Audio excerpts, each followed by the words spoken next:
I'm Howard Walensky, representing the Awards Committee of Active Surveillance Patients International.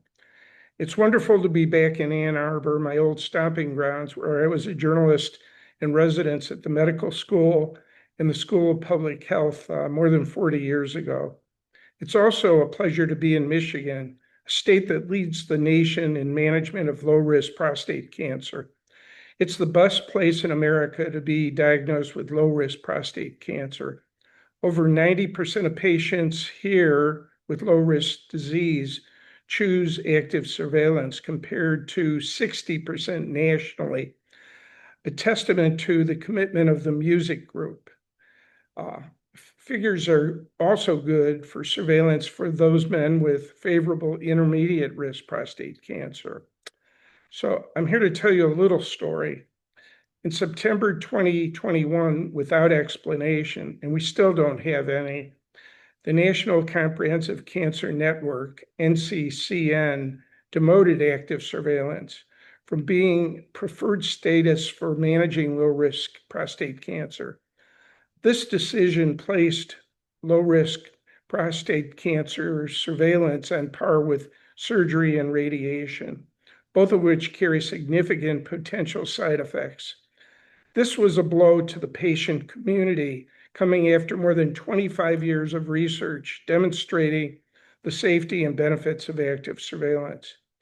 Publicly, Dr. Matthew Cooperberg of University of California, San Francisco, initiated a Twitter campaign. Everybody remember what Twitter is? It's called X now.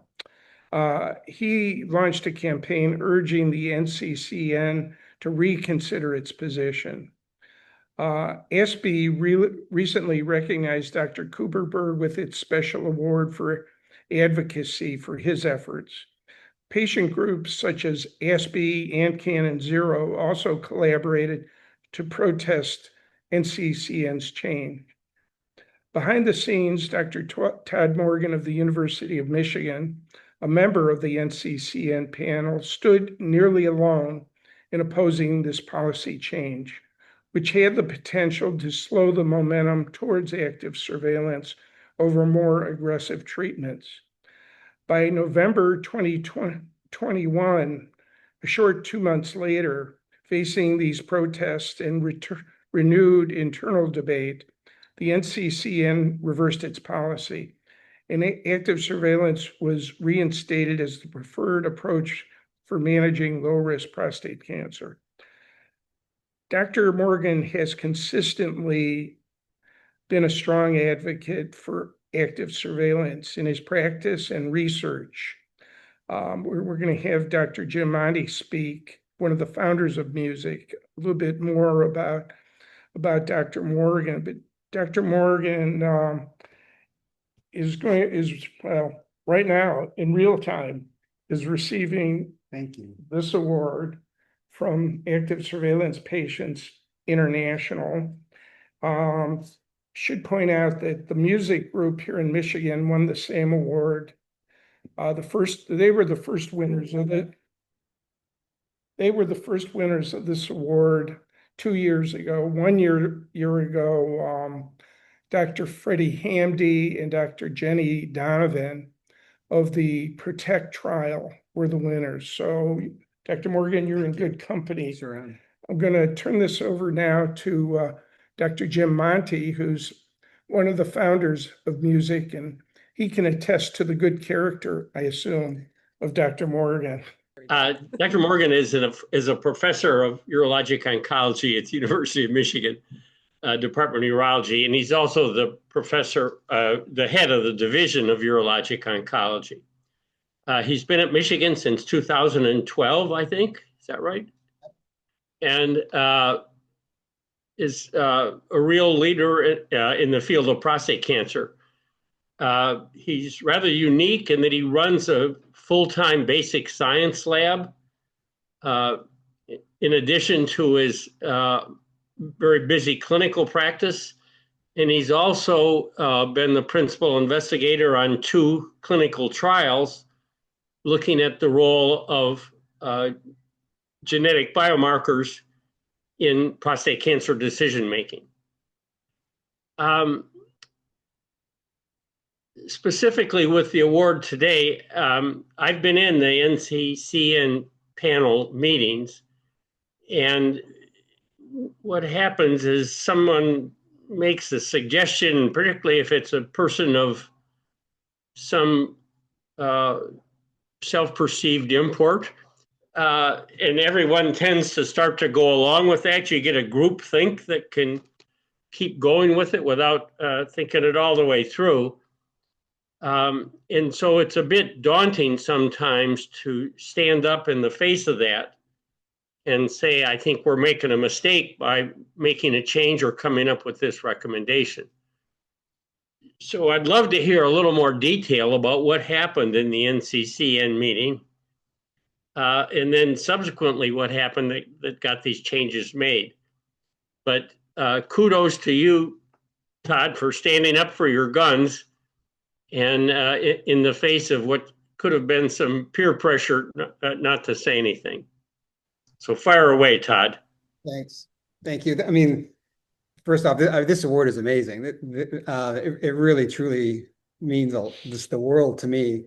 You know, when you're in academic urology, there are some awards that we are fortunate enough sometimes to have come our way. But honestly, the kind of academic ivory tower awards mean nothing compared to awards from a group like ASPI. And the testament to that is none of the other stuff really registers for my wife. That it's just like, oh, okay, whatever. This one, she was like, we're celebrating, we're going out to dinner. This is a big deal, and really, it's a big deal to me. It's a big deal to her. This is what's meaningful, and this is why we do what we do, is to improve patient care for patients. Again, thank you to ASPI. Thanks, Dr. Monti, for the great introduction. This means a lot. This is our urologic oncology team at University of Michigan. We do have an amazing team. Me getting to be here is partly because Dr. Monti called me out of the blue when I was a fellow and said, hey, we got a great team at the University of Michigan. Will you come take a look? I'll tell you what, we've got an amazing, amazing team, phenomenal colleagues, and they mean, frankly, the world to me. But again, thanks for this award. I really appreciate it.